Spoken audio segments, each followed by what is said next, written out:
ഇതാ വന്നെത്തി.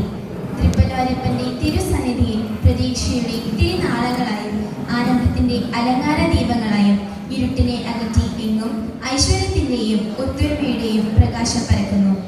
പലോരപ്പന്റെ പ്രസിദ്ധമായ നവരാത്രി ആഘോഷങ്ങളിൽ ഇന്ന് 4ാം ദിനമായി കണ്ടേത്തി വിളക്കായി കൊണ്ടാടുന്നു. സർവേശ്വരന്റെ അനുഗ്രഹത്തിനും നാടിന്റെ ഐശ്വര്യത്തിനും സമ്പൽ സമൃദ്ധിക്കും വേണ്ടിയും നാടിന്റെയും കുടുംബത്തിന്റെയും ഒത്തൊരുമയാൽ പതിവിലും ഗംഭീരമായി ആഘോഷിക്കുന്ന ഈ